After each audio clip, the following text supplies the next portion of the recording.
वहाँ से आयात किया है, ऐसी चीज़ों का कोई विशेष उल्लेख नहीं है। निर्यात का उल्लेख भरा पड़ा है। लेकिन जब अंग्रेज आए, ये लुटेरे आए, तब इन लोगों ने जाकर के सबसे पहले कहा भारत का निर्यात बंद करो और भारत को आयात बढ़ाओ। सबसे बड़ी कंपनी का, ईस्ट इंडिया कंपनी का सबसे बड़ा दुर्गुण था, वास्को डिगामा का माइंड सबसे बड़ा था, किसी देश को कंगाल करना है तो उस देश का निर्यात खत्म करो, आयात बढ़ाओ। और जिस देश में दूसरे देशों का आयात होगा वो देश अपने आप गुलाम हो जाएगा। गुलाम शस्त्र के बल पे नहीं किया, गुलाम युद्ध के बल पे नहीं किया, युद्ध के बल पे कर भी नहीं सकते थे। भारत का एक सैनिक अंग्रेजों के 18 सैनिकों पर भारी पड़ता था। एक सैनिक। इसका प्रमाण राजू दीक्षित ने प्रस्तुत किया था। जब बंगाल में युद्ध हुआ, वहां पर भारतीय लोग 300 थे और वो लगभग 1800-1900 लोग थे। अंग्रेज कमांडर ने इंग्लैंड आदेश भेजा कि सैनिक भेजिए हमारे पास। तो उन्होंने पूछा कि 300 सैनिक हैं भारतीय और हम 1800 हैं। तब भी उन्होंने कहा ये 300-1800 को मार डालेंगे। उस समय इंग्लैंड में अमेरिका से युद्ध चल रहा था, तो इंग्लैंड ने समाचार दिया कि मैं सैनिक नहीं भेज सकता हूं क्योंकि इस समय अमेरिका से युद्ध चल रहा है।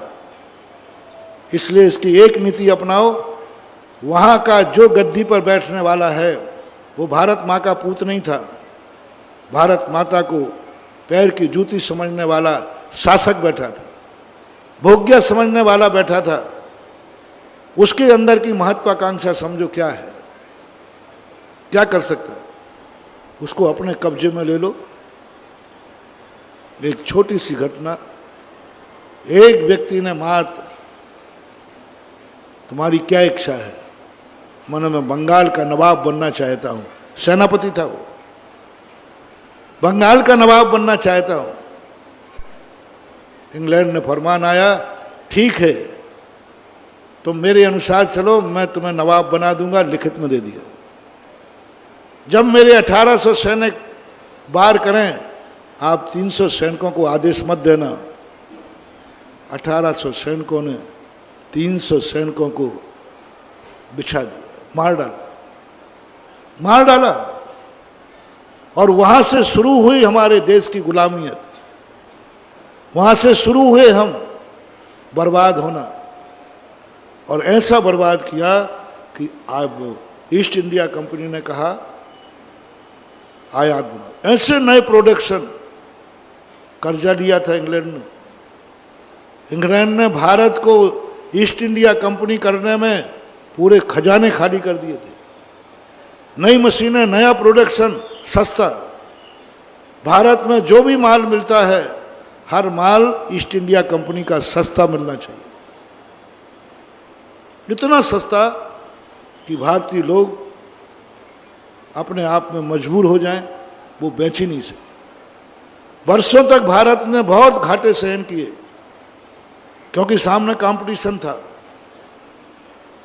एक गौरवशाली नारी थी जैन रानी, उसने बहुत प्रयास किया। वास्को डिगामा को दक्षिण की थी, अति मम्मे ऐसा कोई एक नाम था उनका। जैन सम्राज्ञी थी, पति के मरने के बाद राजगद्दी संभाली थी, 14वीं शताब्दी की बात है। और उस समय जाकर के उसने वास्को डिगामा को प्रवेश करने की अनुमति नहीं दी क्योंकि दक्षिण का किनारा उसका था। उसने कहा नहीं, हम अंग्रेजों को प्रवेश नहीं करने देंगे। वास्को डिगामा ने संधि करके, वहां से तो प्रवेश नहीं मिला, युद्ध किया उसने। बाद में थोड़ा सा आगे बढ़कर केरल के आगे जाकर के एक बंदरगाह था, वहां के राजा ने उससे धन लेकर के वास्को डिगामा को प्रवेश दे दिया। लेकिन पहली नारी थी जैन। लोग कहते हैं जैनियों का इतिहास क्या है। जैनी बहुत दूरदृष्टि होते हैं। जैनी सदा से, सबसे पहले जैनी ने युद्ध किया वास्को डिगामा को भारत में प्रवेश नहीं दिया, वो जैन नारी थी।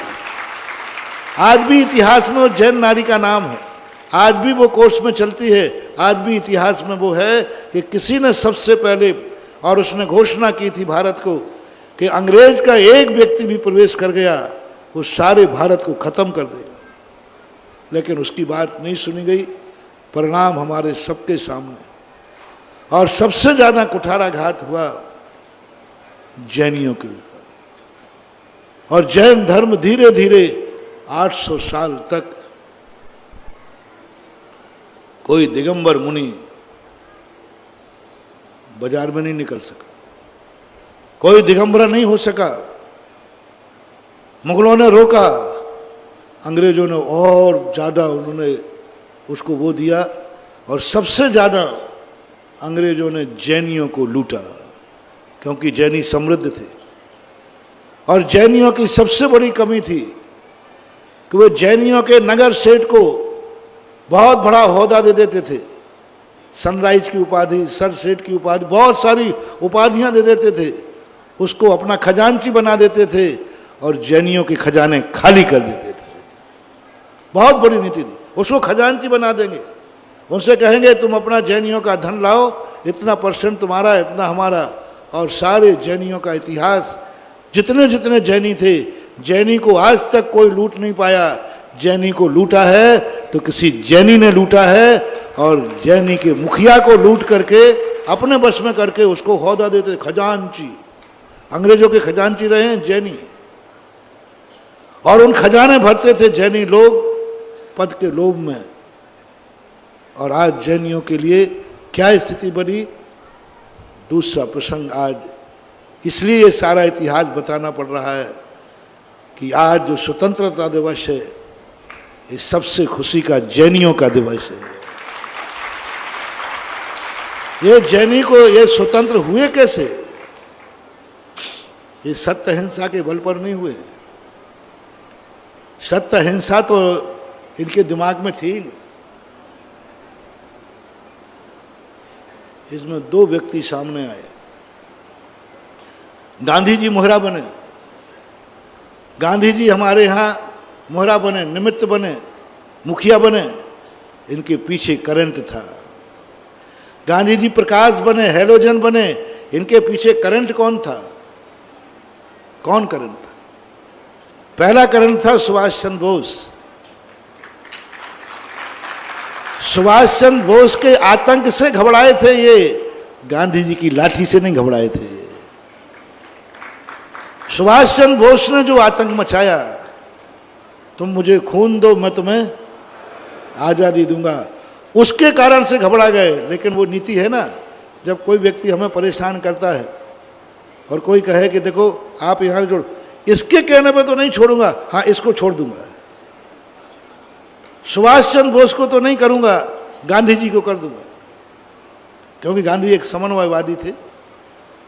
गांधी जी देश के भक्त थे, लेकिन समन्वय के साथ, अहिंसा और सत्य के साथ, समझौते के साथ चाहते थे। एक तो वो शस्त्र, दूसरा शस्त्र था जिस दिगंबर मुनियों का अभाव किया था, उसके बाद देश गुलाम हो गया था। दिगंबर मुनि के अभाव करती, दिल्ली के अंदर दिगंबर मुनि पर कुठार के तहत किया, पूरा भारत गुलाम हो गया मुगलों का, क्योंकि दिगंबर मुनि नहीं रहे।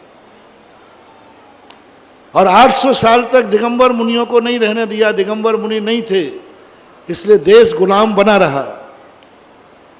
एक जैन ने, देश कभी गुलाम ने आजाद नहीं होता। आज जो 15 अगस्त मनाने मिल रहा है, आज जो 15 अगस्त सारा विश्व मना रहा है, आज 15 अगस्त की चर्चाएं हम यहाँ कर रहे हैं, इसके पीछे सबसे बड़ी शक्ति का हाथ है पूज्यवर चारित्र चक्रवर्ती शांति सागर महाराज।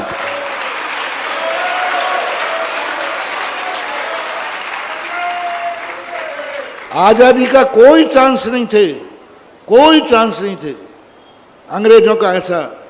लेकिन पूज्यवर शांति सागर महाराज ने जब महाराष्ट्र के अंदर दीक्षा लेने की बात कही, सन आगे पीछे हो सकता है दीक्षा का सन, शांति सागर महाराज।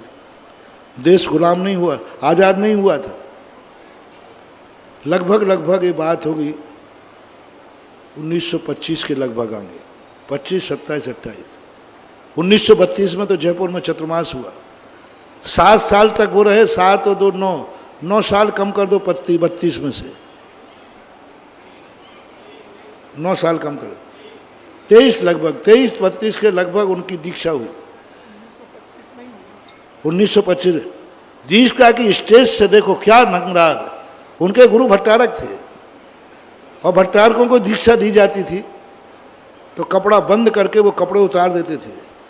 फिर समाज खड़े होके कहती थी, महाराज जी इस समय राज्य देश गुलाम है, राजा क्रूर है, अतः दिगंबर तुम नहीं चल पाओगे, वो मार डालेंगे, राज आज्ञा का उल्लंघन होगा, अतः तुमने तो वस्त्र त्याग दिए हैं, अब मजबूरी में तुम ये वस्त्र ग्रहण करो। फिर वो वस्त्र ग्रहण कर लेते थे, उसको बोलते हैं भट्टारक दीक्षा। भट्टारक दीक्षा दिगंबर होती थी। फिर वो कपड़े धारण कर लेते, एक लुंगी और एक दुपट्टा धारण करते थे और एक पगड़ी दी जाती। ये करने के बाद पगड़ी क्यों दी गई? क्योंकि कभी कभी तुम्हें राज दरबार में जाना पड़ेगा और राज दरबार मुगल दरबार है, वहाँ नंगे सिर जाना निषेध था, इसलिए भट्टारकों को पगड़ी दी गई, जिससे तुम्हारे लिए राज दरबार में बुलाया जाए तो कहीं ऐसा ना हो कि आप जब दिगंबर रहेंगे तो जाने नहीं देंगे, सिर पर कोई कपड़ा नहीं रहेगा तो ना जाने नहीं देगा। इसलिए मुगलों के राज दरबार में तुम जा सको, इसलिए भट्टारकों को पगड़ी दी गई थी और कोई कारण नहीं था। और ये स्थितियां जब बनी तब पूज्य शांति सागर महाराज के साथ यही हुआ, दीक्षा हुई। उनके गुरु देवेंद्र कीर्ति थे, उन्होंने वही विधि अपनाई। शांति सागर ने आवाज लगाई, नहीं, दिगंबर जैन धर्म क्षत्रियों का धर्म है और क्षत्रिय एक बार जो चीज छोड़ देता है पुनः ग्रहण नहीं करता। क्षत्रिय कभी, मैंने बस छोड़ दिए हैं, खाया हुआ भोजन कुत्ता खाता है, खाया हुआ बमन कुत्ता चाटता है। मैं क्षत्रिय हूं, मैं जैन हूं, वस्त्र छोड़ दिए या नहीं छोड़ दिए। बहुत प्रयास हुआ, हंगामा मच गया चारों तरफ, तहलका मच गया, अब क्या होगा, सबने जान ली कि मरेंगे। शांति सागर महाराज ने कहा मर सकता हूं लेकिन नहीं। सबसे पहले आजादी का शंखनाद किया था तो पूज्यवर शांति सागर महाराज। 1857 में शंखनाद किया था मंगल पांडे ने। मंगल पांडे एक सैनिक था, वो जानता था कि मैं जैसे ही नारा लगाऊंगा, एक घटना से वो द्रवीभूत हो गया। वहां जो सैनिकों के साथ दुर्व्यवहार किया, मंगल पांडे घबरा गया। परेड चल रही थी और परेड के अंदर किसी ने, कमांडर ने आकर के हिंदू सैनिकों के लिए मारना शुरू किया। मंगल पांडे जानता था कि मैं जिंदा रहने वाला नहीं हूं, नारा लगाते मुझे मार दिया जाएगा, लेकिन मैं आवाज उठा के मरूंगा। और मंगल पांडे ने अपनी जो बंदूक थी वो लेकर के कतार से बाहर निकल कहा, इंकलाब इंकलाब। मां 7 कदम चल पाया और उसको गोलियों से भून दिया गया।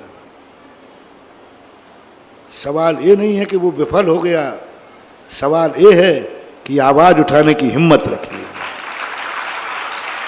किसी भी चीज में ये मत समझना चाहिए कि हम किसी चीज में सफल होंगे कि नहीं होंगे।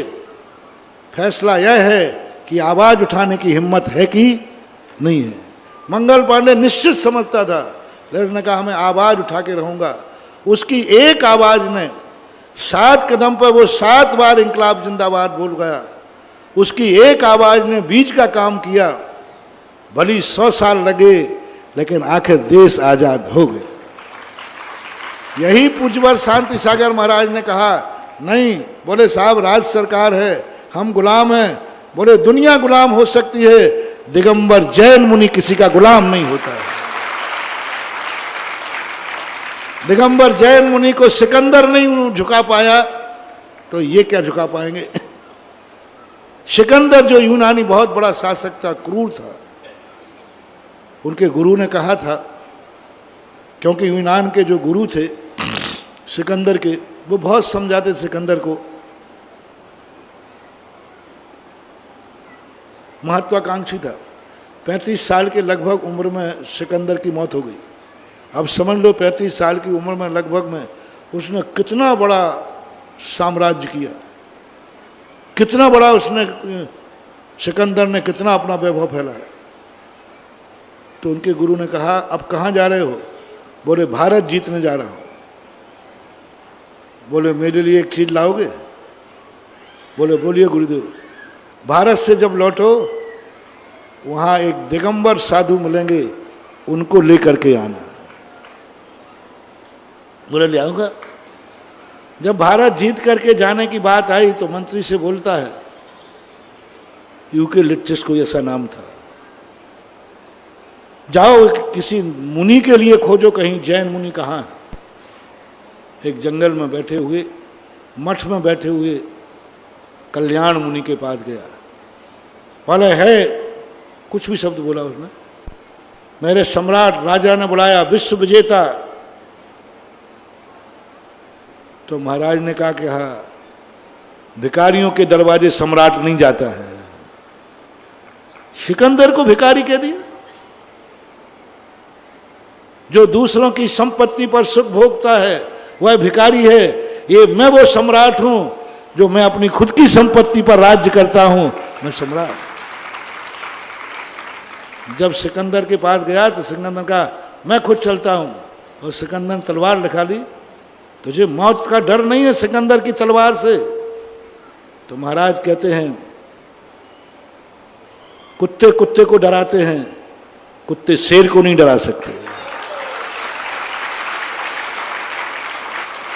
बोले तेरी गर्दन अलग कर दूंगा। बोले इसलिए तो कहता है तेरी तलवार कुत्ता है, कुत्ते कुत्ते को काटता है। कुत्ते